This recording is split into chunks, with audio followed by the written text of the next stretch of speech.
Hey, welcome back to my channel. So I don't know how long this video is going to be, but I think I want to talk about ancestry right now. So this is a picture of my great-great-grandmother on my father's side. So her daughter had my grandfather who had my father. She was born in 1865. And my grandfather lived in the house with her when he was younger in Arkansas. And my grandfather was a World War II veteran. He worked on the railroads, and he became a police officer in the city of Chicago. And I have been doing a genealogy of my family starting back in 2018. And I've traced us through all the way back down to Arkansas. I've traced my ancestry back to her grandmother. And I learned that both of my families, like I said, I traced our ancestry back through to Arkansas, and then they both came up during the Great Migration around the same time to the south side of Chicago.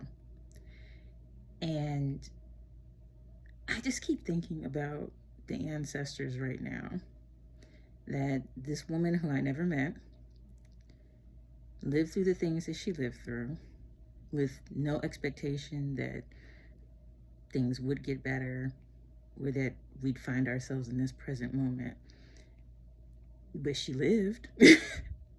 And because she did, here I am. And you never know what your lived experience will mean.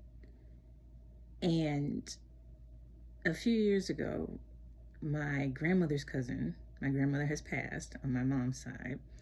Her cousin keeps up with my mom. She's in her 90s, and they talk. And one day, she decides to tell my mom this story of who would have been my other great-great-grandmother, her niece, who worked as a maid down south in Arkansas.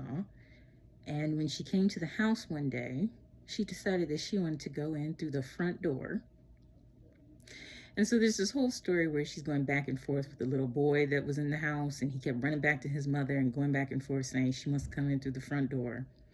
And the mother's like, she can't. So eventually, my relative is just like, fine, if you won't let me in through the front door, I quit. And then she went and she got a job as a laundress. And just like the most random thing for my grandmother's cousin to tell my mom this story.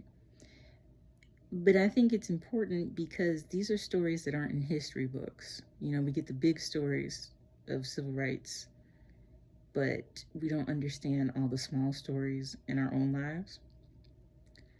And how right now in this moment, we are this woman to some other future generation.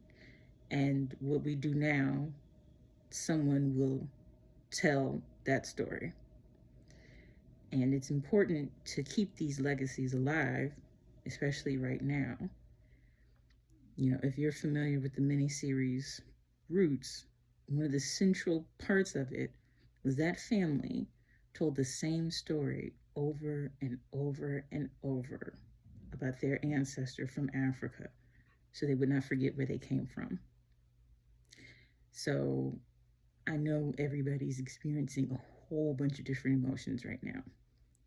But this woman right here, born in 1865, I owe it to her and to everybody that came before me to keep going.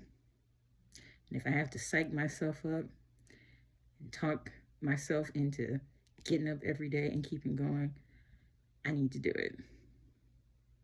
So remember who you are and where you come from to keep going.